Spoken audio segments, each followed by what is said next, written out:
Assalamualaikum warahmatullahi wabarakatuh. Berjumpa lagi dengan materi logika matematika. Submateri pada pembahasan kali ini adalah tentang penarikan kesimpulan. Penarikan kesimpulan pada dasarnya nanti kita mempelajari 3 penarikan kesimpulan. Yang pertama adalah disebut dengan modus ponens. Apa itu modus ponens? Modus ponens gitu dinyatakan pertama, kita mempunyai premis 1, yang premis satunya itu berbentuk implikasi jika P maka Q. Kemudian premis yang kedua itu diketahui adalah pernyataan P. Maka disimpulkan atau kesimpulannya adalah Q.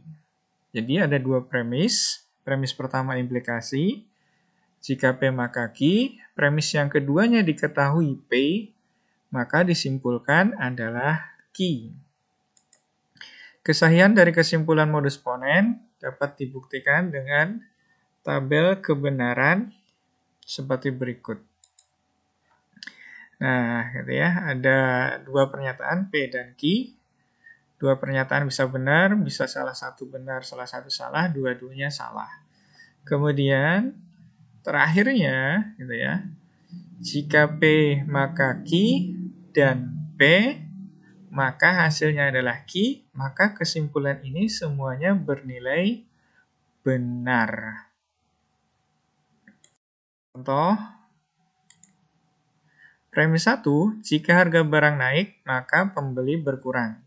P, harga barang naik, Q, pembeli berkurang. Premis 2, diketahui harga barang naik. Apa kesimpulannya?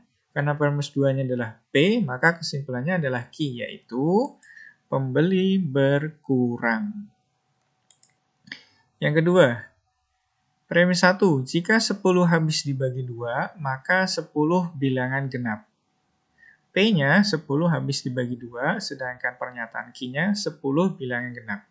Premis kedua atau yang diketahui adalah 10 habis dibagi 2. Maka kesimpulannya adalah 10 bilangan genap. Yaitu contohnya untuk modus ponens. Yang kedua disebut sebagai modus tollens. Ingat ya, tadi modus ponens, sekarang modus tollens.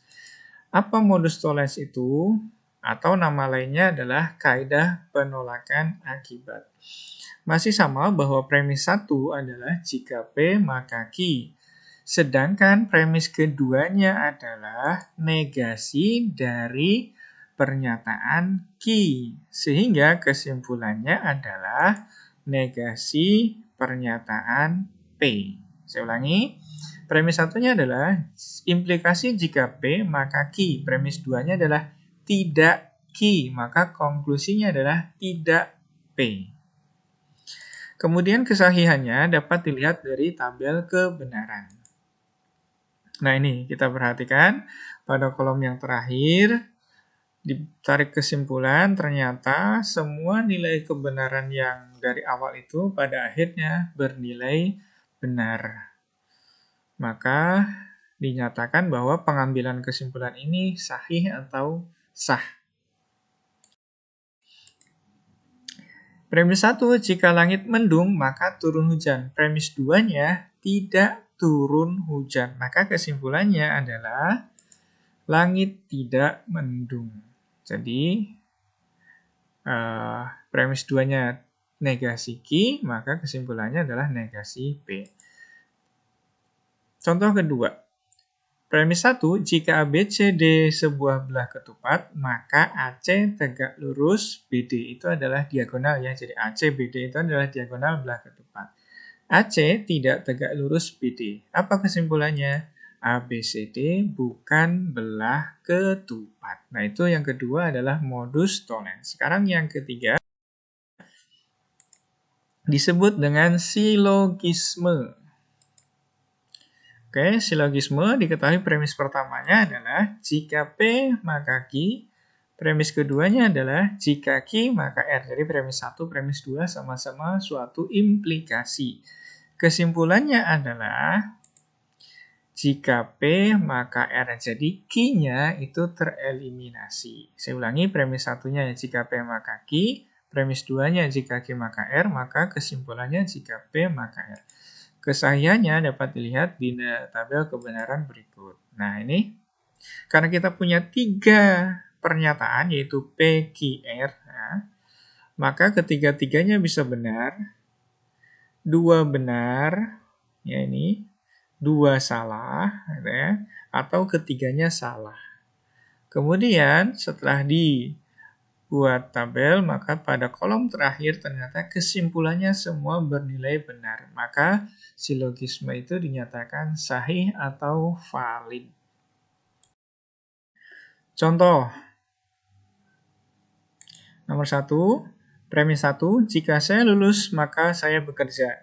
Pernyataan P, saya lulus. Pernyataan Q, saya bekerja. Premis 2, jika saya bekerja maka saya dapat uang. Q-nya saya bekerja, R-nya saya dapat uang. Maka kesimpulannya adalah jika saya lulus maka saya dapat uang. Nomor 2, premis 1, jika N bilangan ganjil, maka N kuadrat bilangan ganjil. P-nya N bilangan ganjil, Q-nya N kuadrat bilangan ganjil. Premis 2, jika N kuadrat bilangan ganjil, maka N kuadrat ditambah 1 bilangan genap. Maka kesimpulannya apa? Kesimpulannya adalah jika N bilangan ganjil, maka N kuadrat tambah 1 bilangan genap. Kita lihat contoh dalam bentuk soal pilihan ganda. Diketahui premis-premis, jika hari hujan, maka ibu memakai payung. Premis 2, ibu tidak memakai payung. Penarikan kesimpulan yang sah dari premis tersebut adalah, kita perhatikan, P-nya adalah hari hujan. Q-nya ibu memakai payung. Maka soal di atas itu berbentuk, jika P maka Q, premis 2-nya negasi Q, kesimpulannya negasi P atau disebut dengan modus tollens. Sehingga kesimpulannya adalah hari tidak hujan. Jawabannya adalah A. Nomor 2. Diketahui premis 1, jika Cecep lulus ujian, maka saya diajak ke Bandung. Premis 2, jika saya diajak ke Bandung, maka saya pergi ke Lembang. Kesimpulan yang sah dari premis-premis tersebut adalah P-nya adalah Cecep lulus ujian, Q-nya saya diajak ke Bandung, R-nya saya pergi ke Lembang. Dari soal itu bentuknya adalah, nah ini, premis 1 jika P maka Q, premis 2 jika Q maka R, kesimpulannya adalah jika P maka R atau disebut dengan silogisme. Kesimpulannya apa? Kesimpulannya adalah jika Cecep lulus ujian, maka saya pergi ke Lembang. Jawabnya adalah C. Nomor 3. Ditentukan premis-premis. 1. Jika Badu rajin bekerja, maka ia disayangi ibu. 2. Jika Badu disayangi ibu, maka ia disayangi nenek. 3. Badu tidak disayang nenek. Kesimpulan yang sah dari ketiga premis di atas adalah, karena ini premisnya terdiri dari 3, maka ini adalah gabungan dari dari 2 penarikan kesimpulan. Pernyataan P-nya adalah Badu rajin bekerja, Q-nya Badu disayang ibu, R-nya Badu disayang nenek. Kemudian, dari premis-premis itu dapat kita pisah menjadi 2 penarikan kesimpulan. Penarikan kesimpulan pertama adalah menggunakan premis 1 dan premis 2. Jadi, penarikan kesimpulan yang pertama disebut dengan silogisme dengan kesimpulannya adalah jika P maka R. Kemudian penarikan kesimpulan yang kedua itu adalah kesimpulan dari silogisme itu kemudian digabungkan dengan premis yang ketiga. Kesimpulan dari penarikan kesimpulan yang pertama tadi digabung dengan premis yang ketiga itu disebut dengan modus tollens.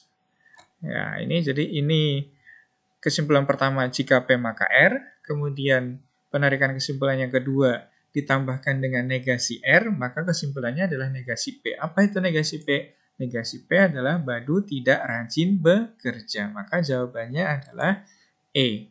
Nah, demikian pembelajaran kita tentang penarikan kesimpulan. Kalian bisa ulangi lagi untuk menonton video ini kalau belum mendapatkan penjelasan atau ingin lebih jelas lagi tentang materi ini. Kurang lebihnya kami mohon maaf.